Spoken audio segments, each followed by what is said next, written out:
Good evening, friends. Good evening, dear students.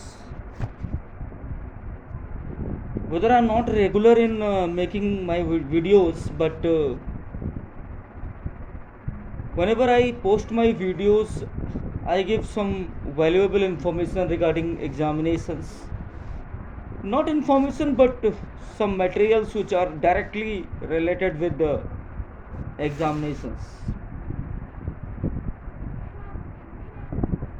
Today, I have intended to make an audio or video, you can say, regarding Indian economy, from which subject some questions are appearing in different examinations.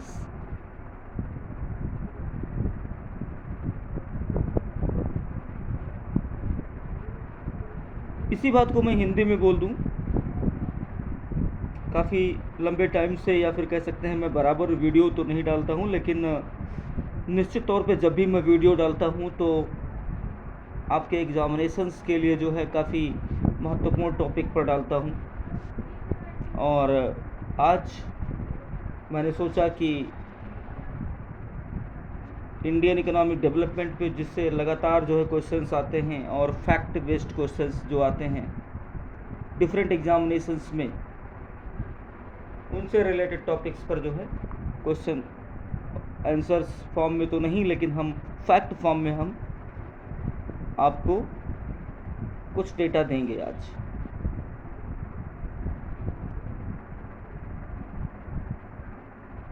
बात करते हैं Indian economy on the eve of independence. यही तो आपका जो है subject है, और यही जो है क्लास 11th की NCERT है। क्लास 11th की NCERT शुरू से जो है भारतीय अर्थव्यवस्था पर फोकस्ड है, और ये कॉलोनियल एरा में भारत की अर्थव्यवस्था के बारे में बात करती है। तो पहला ही चैप्टर है स्वतंत्रता के समय भारत की अर्थव्यवस्था। तो सभी को मालूम है स्वतंत्रता के समय भारत की अर्थव्यवस्था। एक ऐसे स्टूडेंट से जो थोड़ा बहुत जो है हिस्ट्री वगैरह जिसने पढ़ा हुआ है वो बता लेगा कि उस समय भारत की अर्थव्यवस्था कैसी रही होगी। सबसे बड़ी बात तो यह है कि बुक को पढ़ लेने के बाद जो जिस्ट ब्रेन में आता है मैं वो बताऊंगा। सबसे बड़ी बात यह है कि दूसरी सबसे बड़ी बात यह है कि लोग क्या है, लाइन टू लाइन पढ़ते हुए चले जाते हैं और एट लास्ट पता चलता है कि उनको कुछ पता ही नहीं चला। तो ऐसा नहीं होना चाहिए। ऐसा केवल क्या है, वेस्ट ऑफ टाइम है मेरी राय में। तो निश्चित तौर पे मैं उसी तरह पढ़ाऊंगा कि जो सीधे आपके एग्जामिनेशंस को जो है टारगेट करें। जब देश हमारा 15 अगस्त 1947 को आज़ाद होता है, उस समय की अर्थव्यवस्था बहुत ही टर्मोइल वाली जो है फेज में थी। यूँ कह सकते हैं कि जो अर्थव्यवस्था में हम परचेजिंग पावर की बात करते हैं, क्रय शक्ति की बात करते हैं, लोगों की किसी चीज़ को खरीदने की क्षमता की बात करते हैं, बड़ी दयनीय अवस्था थी उसकी। Most of the society were agrarian. ज़्यादातर जो हमारी जो है सोसाइटी थी वो एग्रेरियन थी। एग्रेरियन मतलब समझ रहे हैं, मैं आपको वर्ड मीनिंग भी बताता चल रहा हूँ। लाइन टू लाइन NCERT नहीं पढ़ेंगे। एग्रेरियन का मतलब होता है कृषि आधारित, कृषि व्यवसाय जिसका रहे उसको हम एग्रेरियन कहते हैं। यूँ कह सकते हैं कि 85% जनसंख्या देश की जो है कृषि पर जो है निर्भर थी। और इसमें तमाम ऐसे लोग भी थे जो लैंडलेस लेबरर्स थे, क्योंकि ज़मीनें तो किसी के पास थी नहीं। जैसे फ्रांस में जो है 18वीं शताब्दी की स्थिति को अगर आप देखें तो फ्रांस में भी यही चीज़ आपको मिलेगी कि 60% लोगों के पास देश की 20% लैंड है। तो निश्चित तौर पे दशा तो दयनीय होनी ही होनी है। मतलब कम ज़मीन पर ज़्यादा लोग निर्भर, और जो ज़्यादा हिस्सा ज़मीन का है वो ज़मींदारों के पास है, जो रेवेन्यू को लेकर के लोगों को एक्सप्लॉइट करते हैं, जो रेवेन्यू को लेकर के किसानों को एक्सप्लॉइट करते हैं। अब एक्सप्लॉइट करने की उनकी अपनी मजबूरी भी है।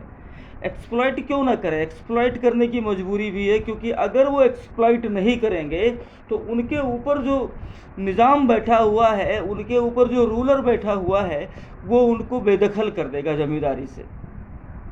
पहले क्या था, रियासतों में जो जमींदार हुआ करते थे, अगर सल्तनत की बात करें और सल्तनत काल की बात करें, तो वहाँ पर जो है निश्चित तौर पे थोड़ी बहुत लीनियंसी थी। लेकिन जब ये हमारे देश में ब्रिटिशर्स आए तो इनका तो मुख्य फोकस यही था कि जो हमें कमा के देगा वो सस्टेन करेगा, जो हमें कमा के नहीं देगा वो सस्टेन नहीं करेगा। ये सब जिस्ट मैं बता रहा हूँ, जो एनसीईआरटी जो है पढ़ने के बाद पता चलती है। These are all gist. और तो निश्चित तौर पे जो जमींदारों को डर लगा रहता था कि यदि अगर हम कमा के नहीं देंगे तो ये हमें हमारी ज़मीनों से बेदखल कर देंगे। तो इस वजह से जो है, चाहे वो किसी भी समस्या से जूझ रहे हो, चाहे कुछ भी प्लाइट हो उन किसानों का, चाहे जिस भी दारिद्र्य दुख से जो है मुकाबला कर रहे हों, लेकिन फिर भी उनको कोई दया नहीं आती थी, क्योंकि उन्हें तो अपना हित साधना था, उन्हें तो अंग्रेज़ों या ब्रिटिशर्स के साथ अपना हित साधना था। दूसरी बात है कि हमने ये सारे पॉइंट्स जो है इंग्लिश में लिख दिए हैं, और मैं एक बार उसकी हिंदी ट्रांसलेशन भी पढ़ लूँगा, लेकिन एक बार हम आपको समझा दें। अगर हम एग्रीकल्चरल इंफ्रास्ट्रक्चर की बात करें तो वो भी हमारे कॉलोनियल रूलर्स ने कोई ध्यान नहीं दिया उस पर।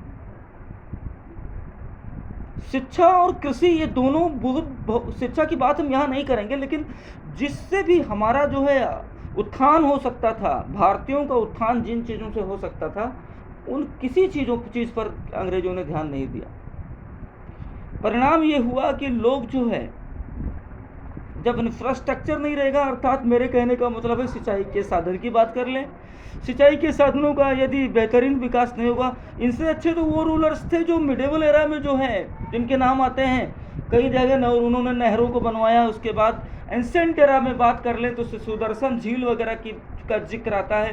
कहीं ना कहीं लोगों ने, हमारे जो इंडियन रूलर्स हुए हैं, उन्होंने भारत के मतलब एग्रीकल्चर को थोड़ा मतलब सोचा है, लेकिन इन ब्रिटिशर्स का सीधा जो है मतलब उद्देश्य ये था कि किसी तरह किसी भी रूप से हमें हमारा रेवेन्यू चाहिए, ये जाए भाड़ में, सीधी बात, एक अच्छा शब्द यही होगा। और फिर उसके बाद जो है तमाम तरह के रेवेन्यू सेटलमेंट सिस्टम, जैसे महालवाड़ी, रैयतवाड़ी और ये दुनिया भर की जो है बातें, that is not a part of economy, but yes, we need to know about that। तो तमाम प्रकार के जो है इजारेदारी, these are all revenue settlement system of land। So due to these exploitative measures of zamindars, but because they were compelled by Britishers, वो मजबूर थे अंग्रेजों के हाथों। So they were using such type of actions, they were taking such type of actions।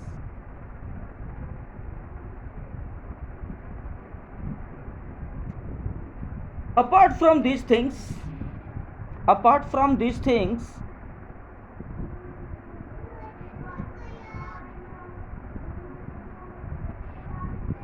Infrastructure की बात मैं कर रहा था, तो सबसे पहले बात आती है इरिगेशन की। अब देखिए, जमींदारों को उतना ही मिल पाता था जितने में उनका मेंटेनेंस हो पाए। उनकी अपनी एक छोटी सी आर्मी होती थी, छोटा छोटा ग्रुप होता था, जिसकी बदौलत वो अपने सारे रेवेन्यू कलेक्शन का काम करते थे। इसके बाद कहीं भी कोई भी यूनिट ऐसी नहीं थी कहीं पर भी कि जहाँ से फर्टिलाइज़र का प्रोडक्शन हो, जो खेतों में इनपुट दिया जाए। तो ये सब कारण जो है उस समय के एग्रीकल्चर का जो है स्टैग्नेशन का सबसे बड़ा कारण था। उसके बाद बात आती है कि ज़्यादा से ज़्यादा ये जो अंग्रेज़ थे, ये कॉमर्शलाइजेशन कर रहे थे। कॉमर्शलाइजेशन का मतलब होता है वाणिज्यीकरण, अर्थात थोड़ा बहुत लालच दे करके लोगों को जो है मतलब उनकी ज़मीनों पर वाणिज्यिक खेती करवा रहे थे। जैसे चंपारण का एग्जाम्पल मैं आपको दे रहा हूँ। वहाँ पर नील की खेती अंग्रेज करवा रहे थे, जिसको मुक्त करवाया था हमारे राष्ट्रपिता महात्मा गांधी जी ने। इस प्रकार से तमाम कारण जो है भारतीय अर्थव्यवस्था के चौपट होने के थे। इसके साथ साथ उस समय की पर कैपिटा इनकम की बात करें, प्रति व्यक्ति आय, और नेशनल इनकम की बात करें तो उसको एस्टिमेट करने वाले कुछ नाम थे, जिन नामों को मैंने यहाँ पर लिखा है। तो वो नाम है दादा भाई नौरोजी, फिंडले श्रीदास और VKRV राव। और जो VKRV राव का मॉडल था इंडियन इकोनॉमी के नेशनल इनकम को एस्टिमेट करने का या फिर पर कैपिटा इनकम को एस्टिमेट करने का, वो बहुत ही जो ज़्यादा जाना माना जाता है और बहुत ही प्रोमिनेंट है। और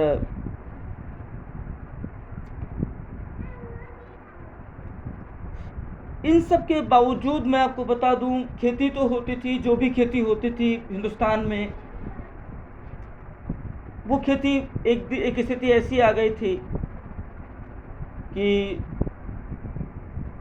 India became supplier of raw material only. Bharat एक आपूर्तिकर्ता देश बन गया। किसका? कच्चे माल का, क्योंकि औद्योगिक क्रांति यूरोप में हो गई थी, तो वहाँ की मशीनों को रॉ मटेरियल चाहिए था। इस रॉ मटेरियल की आवश्यकता ने पुश किया भारतीय किसानों को जो है, या मजबूर किया भारतीय किसानों को औद्योगिक खेती करने कमर्शियल खेती करने के लिए। तो इसलिए अनाज का उत्पादन भारत में गिर गया और आगे चल के यही सब बातें जो है भारत के लिए भुखमरी का कारण बनती हैं, जिसके बारे में आगे चल के हम नेक्स्ट वीडियो या ऑडियो जो भी आप पाने इसको बात करेंगे। Guys, if you could like to this audio or video, then do subscribe to this channel and share it to all other students, all other candidates who are aspiring for different competition examinations। मेरा मतलब जो दूसरे students हैं, दूसरे candidates हैं, उनको भी share करें ताकि वो भी जो है इससे फ़ायदा ले सके। मेरा एक छोटा सा प्रयास है, और just not to increase my subscriber base but to make you learn with an intention to do something for society। समाज के लिए कुछ करने की एक इच्छा के तहत मैंने ये सब किया है। क्योंकि आजकल तो आप लोगों को पता ही है कि स्कूलों में क्या होता है, अनट्रेंड टाइप के लोग जो है आते हैं, आपको पढ़ाते हैं, अननेसेसरीली तरीके से नोट्स बनवाते हैं।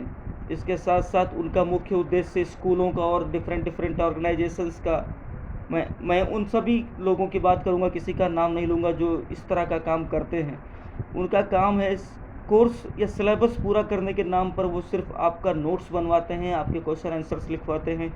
आपकी ब्रेन में कितना क्या लिखा गया इससे उनको कोई मतलब नहीं है। आपको मतलब समझ में क्या आया, आपको याद क्या हुआ, इससे उनको कोई लेना देना नहीं है गाइस। इसलिए समाज के लिए कुछ करें आप भी। ये इतना ही करना है कि आपको कि सिर्फ शेयर करना है, फॉरवर्ड करना है, ताकि दूसरे लोग भी इससे फ़ायदा ले पाएँ। Thank you.